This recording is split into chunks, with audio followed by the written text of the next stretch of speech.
네, 매일 아침에 놓쳐서는 안 되는 뉴스 3개만 딱 골라서 오시는 분입니다. 한겨레 신문의 최성진 기자 모셨습니다. 어서 오세요. 네, 안녕하세요. 자, 첫 번째 뉴스 가볼까요? 네, 수면 위로 떠오른 후쿠시마 원전 오염수 문제 전해드리겠습니다. 네. 일본 아베 정부가 후쿠시마 원전에서 나오는 그 고농도 방사성 오염수를 바다로 흘려보낼 가능성이 있다.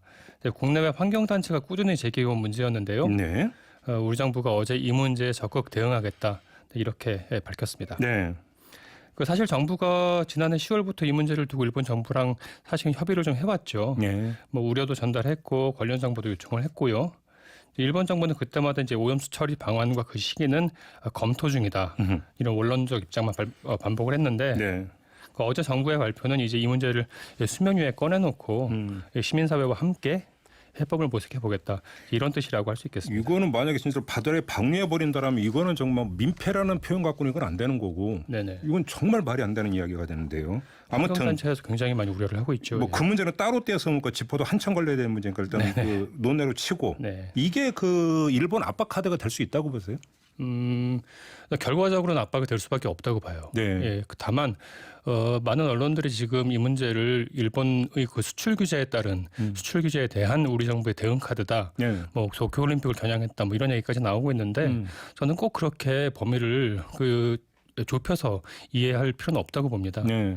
예컨대 저는 이제 이렇게 말씀을 드리고 싶은데 이 후쿠시마에서 나오는 방사성 오염수 이 고준위 고농도라고 하잖아요. 네네. 이 양도 엄청나게 많습니다. 63빌딩 뭐 다 채울 만큼의 양이라고 하는 얘기도 있던데. 예. 근데 국내에서는 예전에 그 부안 방패장 논란 기억하시죠? 아유 엄청났죠 그때. 예. 그 지역 사회가 완전히 둘로 쪼개는 네.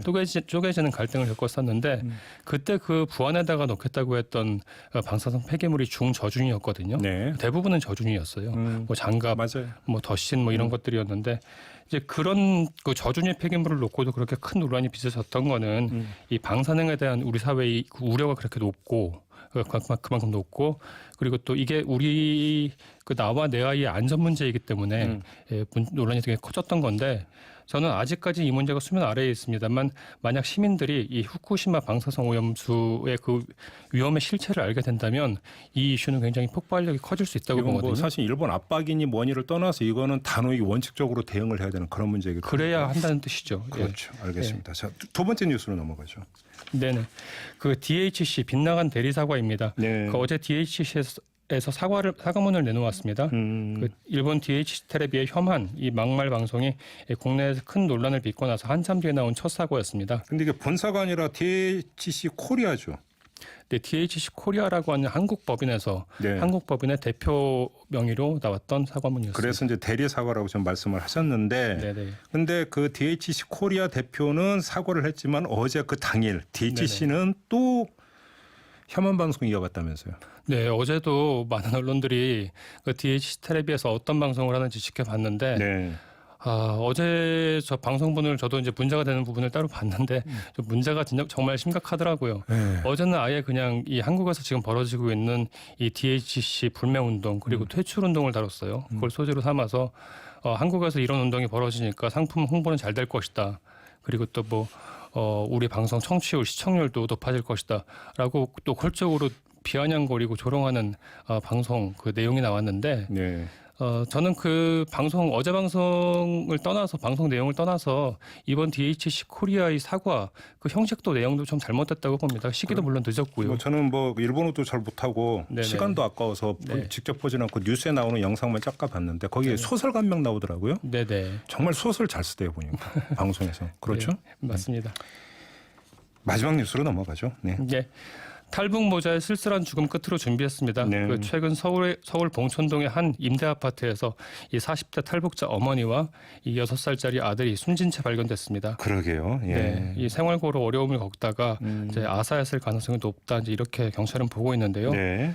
주변에 다른 가족은 물론 이제 교류하는 동료 탈북자도 거의 없어서 이 숨진 뒤 몇 달 뒤에서야 뒤늦게 발견됐다고 합니다. 그러게요. 몇 달이 지나도록 사망한 사실을 이게 모를 수 있는 건가 싶은 생각부터 좀 들더라고요. 네. 사실은 이제 사회안정망 이제 긴급복지 지원 체계에서 네. 단수가 되거나 단전이 되거나 가스가 끊기거나 하는 경우 몇 달 일정 기간이 지나면은 구청에서 동사무소에서 직원이 찾아가서 무슨 일이 있는지 살펴보는 그런 제도, 그런 시스템이 있기는 합니다. 네. 근데 이번 숨진 모자를 처음으로 발견했던 거는 그 임대아파트 관리인이었다고 하는데요. 네. 그 수도요금 미납이 이제 계속 장기화되니까 단수가 됐겠죠. 네. 이제 물이 끊겼는데도 아무런 반응이 없으니까 네. 직접 올라가서 확인해봤고 예. 창문 너머로 살펴보니까 나란히 누워 있는 모자의 시신이 발견됐다.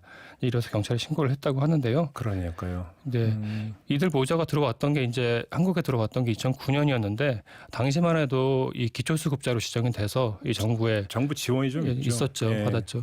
그러다가 남편한테 소득이 생기면서 탈수급이라고 하죠. 예, 재정적으로 자립했고 예. 조금 살다가 그 문제가 됐던 건 올해 1월에 이 부부가 이혼을 하면서 이 재정적 어려움이 좀 커졌다라고 합니다. 그때부터 좀 생활고가 본격적으로 찾아왔다고 하고요. 그러니까요.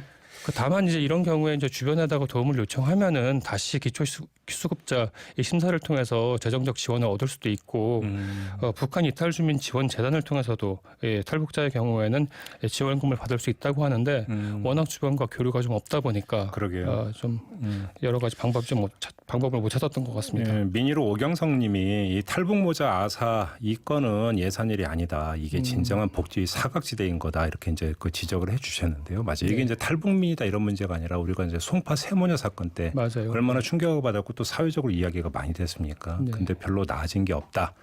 이런 이야기라도 연결이 될 수 있는 것 같고요. 네.